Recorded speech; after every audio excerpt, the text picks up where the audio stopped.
PlayStation Grenade, Borderlands 3 is almost here. And whether you've been waiting 7 years for Borderlands 2 to get the sequel it deserves, or you're completely new to this series, let's break down everything you need to know before release day rocks up. We have to start with the new Vault Hunters, each with unique skills. We have the choice of 4 playable characters: Amara, Zane, Flak and Mose. I know what you're thinking. Wow, Adam, hitting us with those knowledge bombs. A new game with new characters?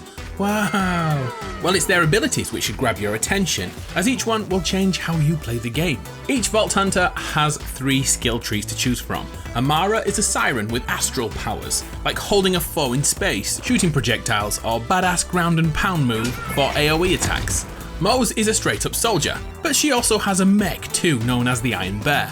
Each of her skill classes adds to that mech: a minigun, a grenade launcher, or a railgun. By the way, the mech has a second seat for your friends to join you. Flak is a Beastmaster. He has a pet with him at all times: a Skag, Spider Ant, or Jabba, which runs around and fights on your behalf. Flak can also use an invisibility cloak like those in the Predator movies and send out a rack or 2 for a quick attack. And then there's my personal favourite, Zane. From my playtests, Zane brought me unbridled joy, as he's the only Vault Hunter who can assign 2 skills simultaneously. Zane can send out a clone to fight while he changes position, he can call a drone for additional support, and a barrier 2 for defensive situations. I realise going through all those characters in 30 seconds is a bit difficult to understand, so come back next week and I'll help you decide which Vault Hunter you should choose on your first playthrough. Without a doubt, the loot game is the real deal in Borderlands 3. Supposedly 1 billion guns. First of all, they feel great, but how on earth do they actually make 1 billion guns? Well, it's pretty simple. When a gun is created in-game, it uses a pool of parts and simply smashes different things together, and the results can be mind-blowing. On top of that, depending on the weapon manufacturer, they will have core attributes. For example, TDR guns can be thrown away at the end of each clip. But how that gun behaves once you let go of it is completely mind-blowing. Guns can stick to walls, guns can run on the ground, guns can bounce. Weird stuff, but it's so satisfying. And new to the series are optional fire modes. By flicking down on the D-pad, your weapon could do something completely different. Maybe it's simple auto fire, maybe it's something a little more crazy. Finding out is the real fun. Although guns are randomly put together using a loot table, there are hundreds of weapons in the game which are not. For example, boss fights have a chance of dropping fixed loot. Don't think that they'll be standard loot though. During my first ever gameplay session, I fought this punk, Gigamind. Defeating this boss could gift us this, a weapon which throws out a brain on legs. And it actively hunts down enemies too.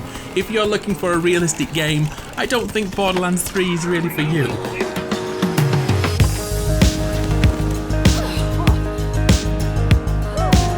Which leads on to humour quite well. The character of Borderlands 3 is slapstick, and it's very on the nose with its comedy. For example, we all know the importance of coolant, don't we?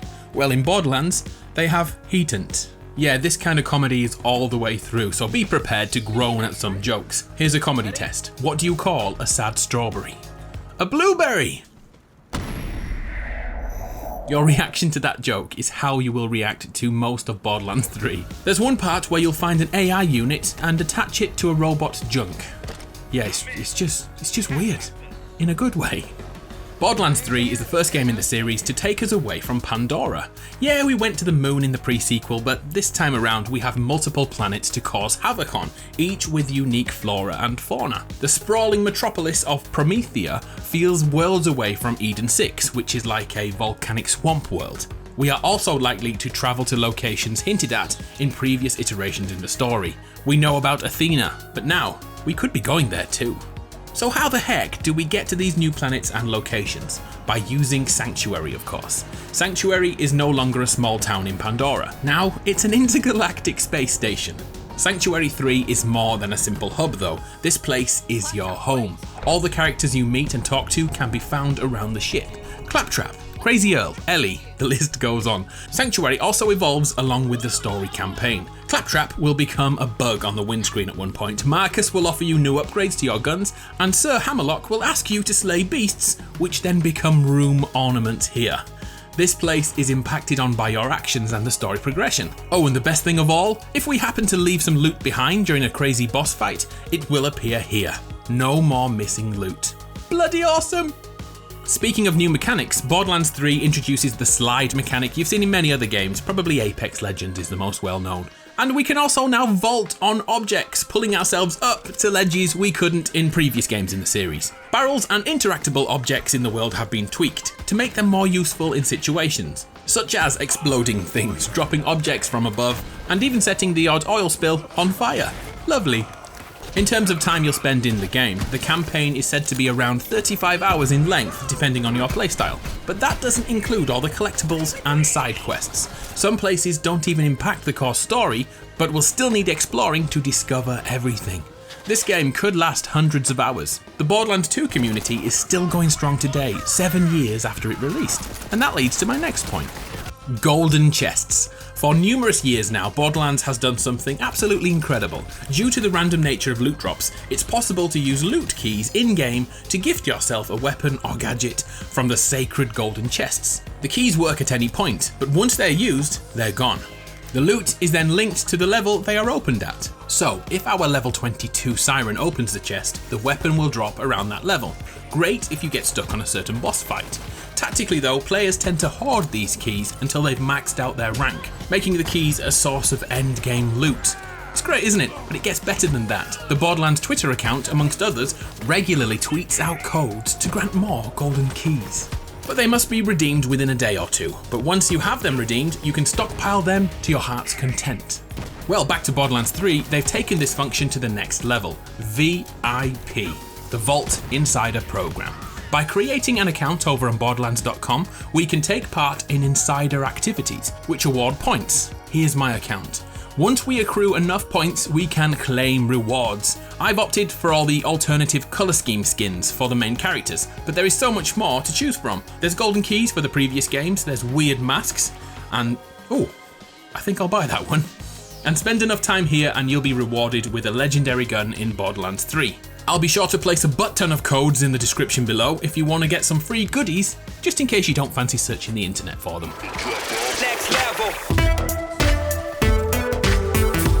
Let's go back a step to the end game. If you've played Borderlands 2, you remember the badass ranks for playing beyond the end of the game. It was like an infinite way to rank after the game finished. Well, this system has been tweaked yet again and is now known as the Guardian rank. Borderlands' very own Paul Sage said this about it in Borderlands 3.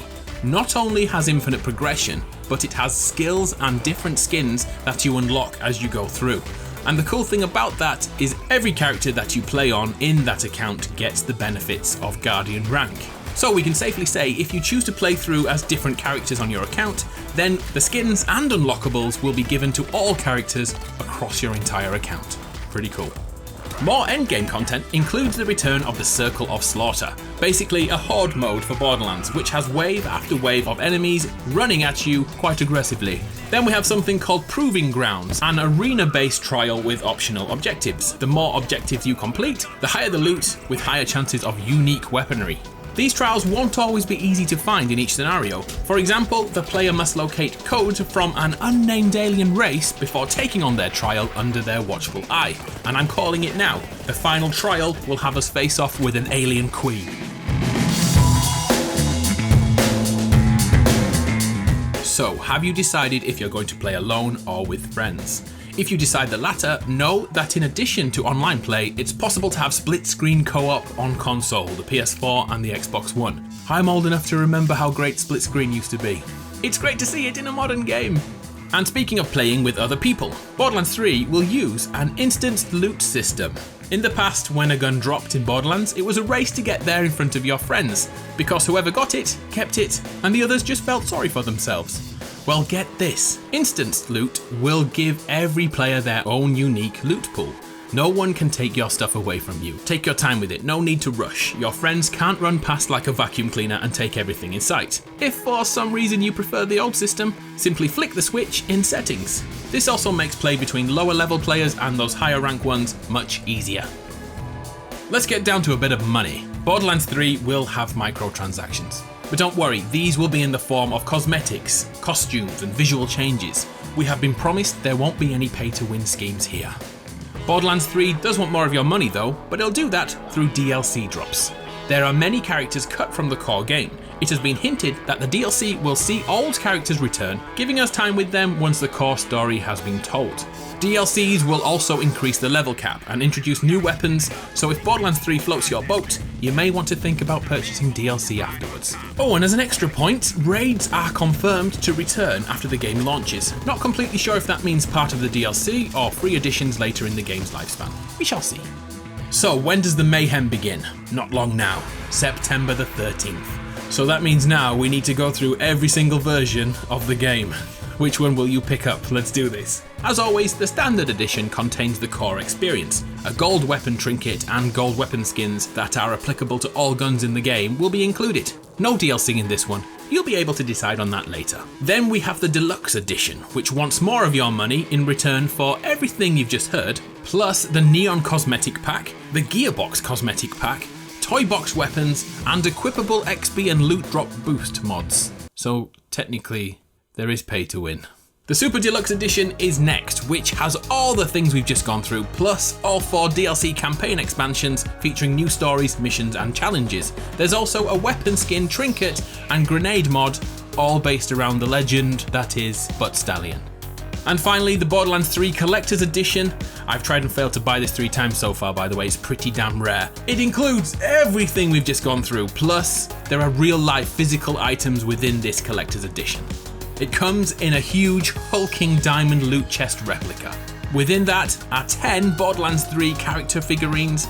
There is a snap model of the Sanctuary 3. There are 4 Vault Key keychains. There's even a cloth map of the entire galaxy. And to finish off, there are 5 art lithographs of characters in the game. And all that for only $250. Wow. If you buy the game on the Epic Store, you'll receive the Borderlands 3 character bundle for Fortnite, which usually costs around $20. Also, if you do it through the Epic Store, please think about using my code ADAMARU, as I get a kickback on the purchase, and I use it to give things away to the grenade community. And finally, the technical stuff. If you're a PC user, I'll throw all the specs in the description below, but if you're on PS4 Pro or Xbox One X, you should know that you have additional options to prioritize resolution or frame rate. So you could have 4K at 30 frames a second, or my personal favorite, 1080p at 60 frames a second. Perfect.